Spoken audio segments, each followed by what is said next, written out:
En effet, hein, c'est un travail qui date un peu déjà maintenant pour les premières étapes et qu'on avait commencé dès 2016-17 dans l'objectif de faire une analyse réactive des causes médicales de décès en texte libre, donc à partir des certificats électroniques de décès. Merci.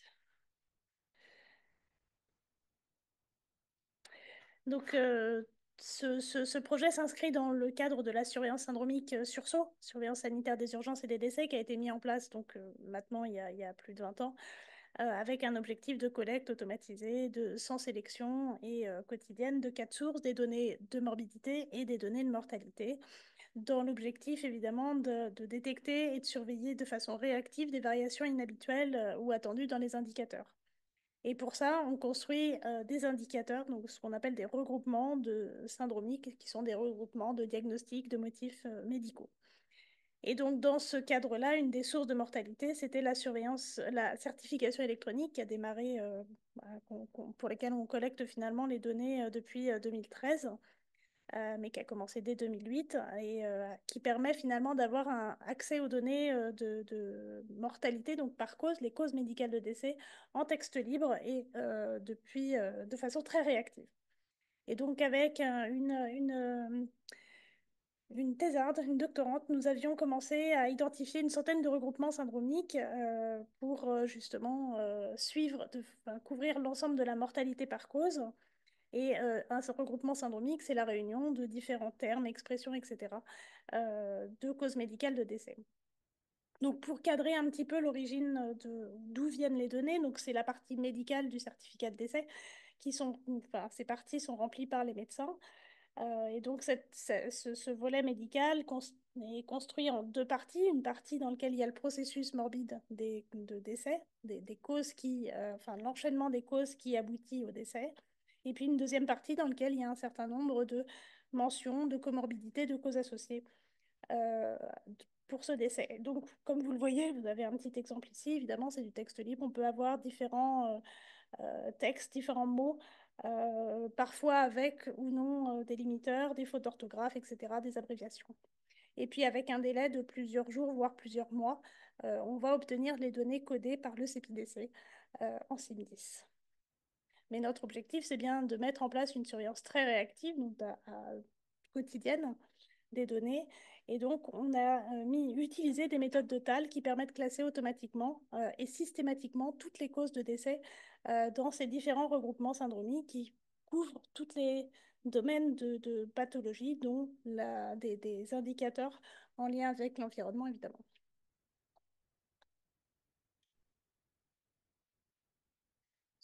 Ça, c'était encore moi. Alors, je continue.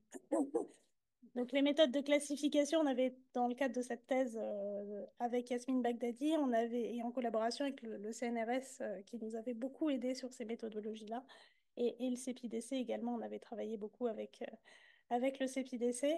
On avait mis en œuvre trois méthodes de classification automatique des décès sous forme de texte libre.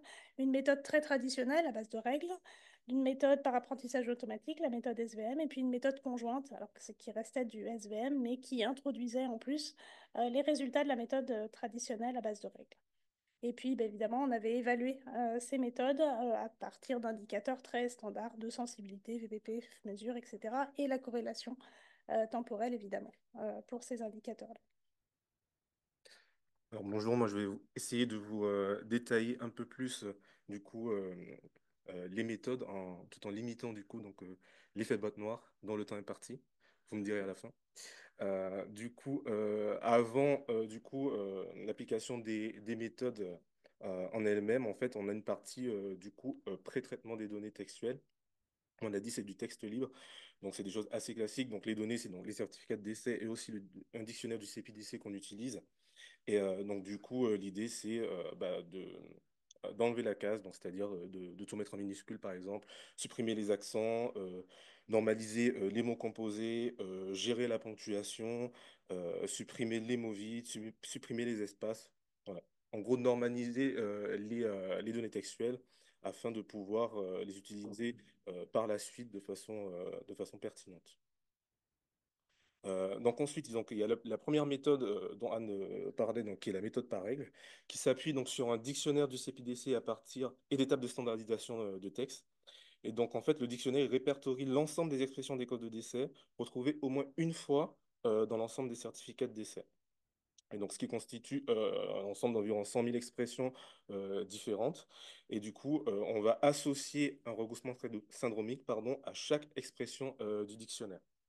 Donc, méthode assez simple, avec un dictionnaire assez exhaustif, comme vous le voyez sur les côtés. Donc, pour, par exemple, AVC, hémorragie cérébrale, on a 3200 expressions différentes, ce qui permet quand même d'avoir un dictionnaire complet et d'avoir finalement des résultats assez performants, même si la limite, c'est que bon, il faut que le dictionnaire il soit mis à jour en cas de nouveaux regroupements syndromiques ou nouvelles expressions. Et donc, pour chaque expression, donc, on va rechercher automatiquement une correspondance avec une expression du dictionnaire et associer un regroupement syndromique pour qu'on trouve une correspondance. Et donc, dans cette étape, il y a quand même, dans cette étape, dans cette méthode, pardon, il y a quand même 4 étapes. Donc, au-delà des pré-traitements qui sont déjà faits sur les données, il y a également une standardisation des causes de décès qui sont faites avec des règles basées sur des expressions régulières. Par exemple, ici dans l'exemple, vous avez insuffisance resp, on va transformer en insuffisance respiratoire. On va également supprimer en fait des mots qui n'apportent pas forcément d'informations pertinentes. Donc ici, on dit évoluer en garde de malade Parkinson. On va segmenter aussi les textes à l'aide des séparateurs qui sont déjà même compris dans les expressions. Donc la virgule, le point virgule, le slash ou le mot et. On va utiliser également un correcteur orthographique pour corriger. Donc ici, on a maladie Parkinson, on va le transformer en maladie. Et puis la dernière étape qui est l'étape de projection dictionnaire pour trouver les correspondances. Alors, deuxième méthode, qui est la méthode par apprentissage automatique. Donc, ici, dans la thèse qui avait été utilisée, c'est donc la méthode SVM, Support Vector Machine, ou encore on peut appeler séparateur à vaste marge. Donc, on va chercher à classer des objets, donc ici les champs des certificats, dans des classes, donc ici les regroupements syndromiques, grâce à un ensemble d'apprentissage.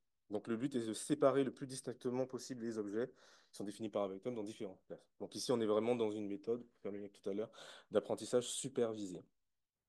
Donc du coup, il y a une première phase d'apprentissage où on construit notre ensemble de vecteurs avec les caractéristiques dont on connaît là où les classes. Donc un vecteur, c'est un champ du certificat.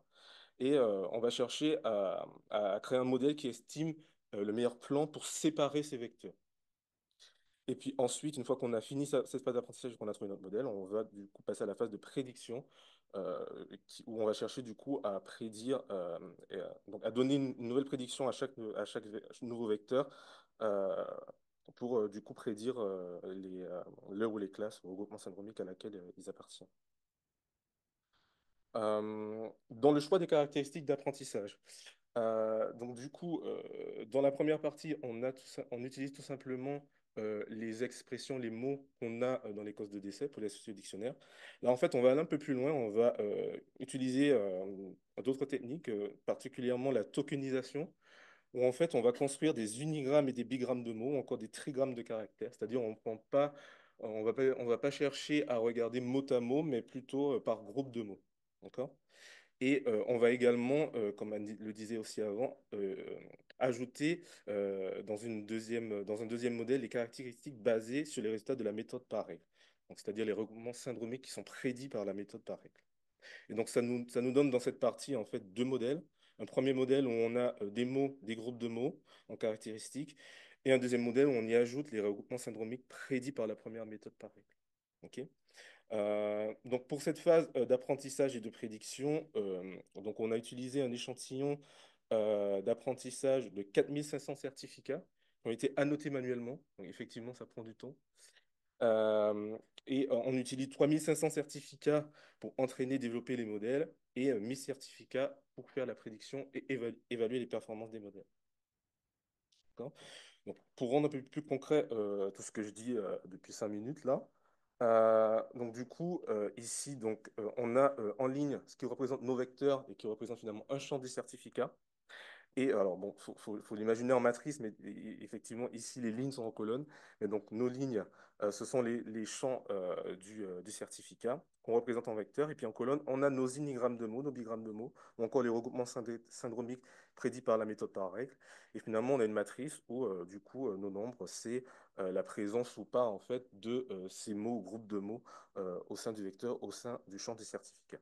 Et puis, on a à côté nos classes du coup, c'est-à-dire chaque regroupement syndromique, donc, dont on connaît du coup la classe pour chaque vecteur.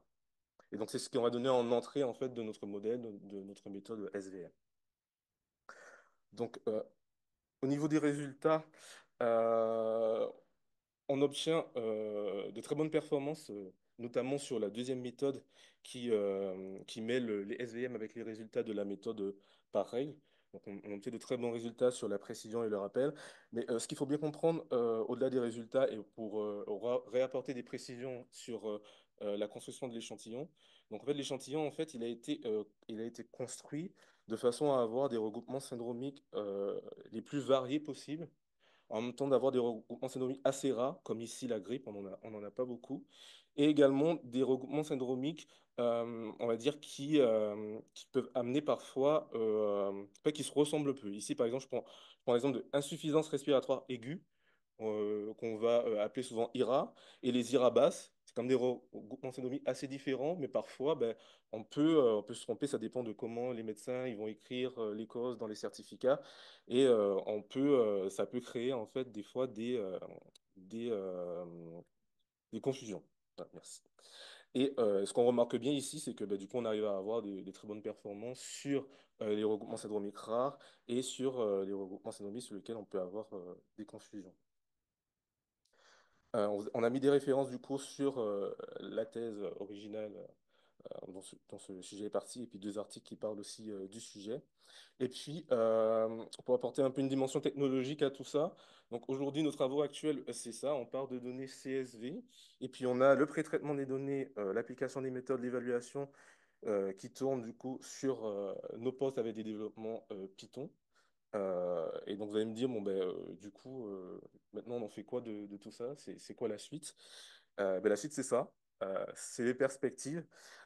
Du coup, l'idée, c'est d'avoir une collecte automatique des certificats de décès avec les certificats d'essai dans une base de données, un pré-traitement des données.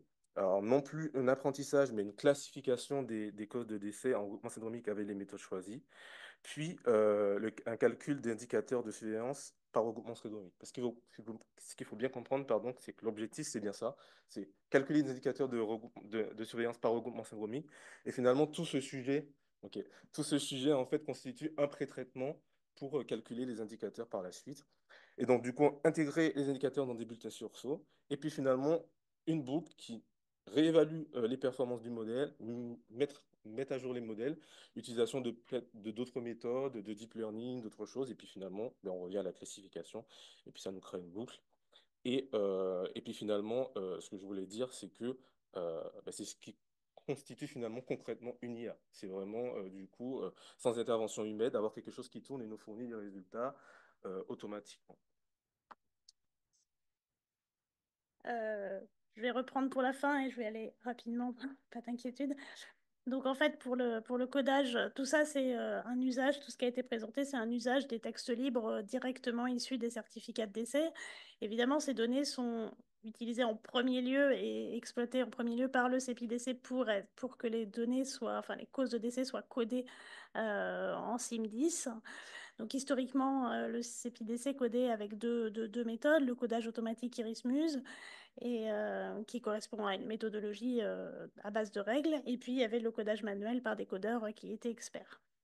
Depuis quelques années, en premier lieu, avec les premiers travaux dans le cadre de la thèse de Louis Falissard, qui avait été encadrée par Grégoire Ray, qui est là, qui pourra en parler s'il le souhaite, il y avait un des premiers travaux pour exploiter des méthodes d'intelligence artificielle pour développer, pour coder automatiquement.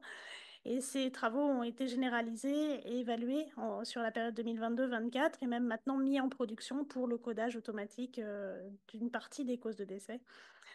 Et donc ça, c'est des méthodes de réseau de neurones de type Transformers et utilisées avec des implémentations Keras avec TensorFlow. Pardon, dans le bon sens. Donc, je ne vais pas détailler le modèle du tout, mais c'est des modèles qui sont complexes avec plusieurs étapes, plusieurs modèles qui aboutissent à plusieurs prédictions, quatre en l'occurrence. Et donc, le CPDC a mis en place un surmodèle qui permet aussi de choisir enfin, de choisir finalement le codage qu'ils vont retenir pour cette méthodologie. Donc, je ne suis pas du tout experte. Je voulais quand même souligner ces travaux qui étaient quand même très importants, très bien avancés. Et je vous ai mis une référence pour aller plus loin dans ces documents et dans ces méthodologies qui sont quand même très avancées. Et puis, je voulais juste présenter rapidement, bah, du coup, les derniers résultats, les dernières performances, et notamment sur la campagne 2021, c'est-à-dire que les données codées pour l'année 2021, on voit sur les deux derniers chiffres en bas du cadre que finalement, au niveau du codage SIM10, le CPDC obtient une performance de 96% de résultats et au niveau d'un regroupement de code de 97%. Donc en conclusion, on a des causes de décès qui sont vraiment peu structurées mais qui contiennent beaucoup d'informations. On a des très bonnes performances de classification, que ce soit avec les méthodes qu'on a pu utiliser et maintenant on le voit bien avec les méthodes de deep learning utilisées par le CPDC. Et donc, Denis vous a présenté quelques évolutions, perspectives, méthodos, enfin technologiques, techniques, hein. Mais évidemment, on a aussi des perspectives, nous, d'évoluer et de s'inspirer des travaux du CPDC pour aussi améliorer nos exploitations des causes de décès pour la surveillance réactive de la mortalité.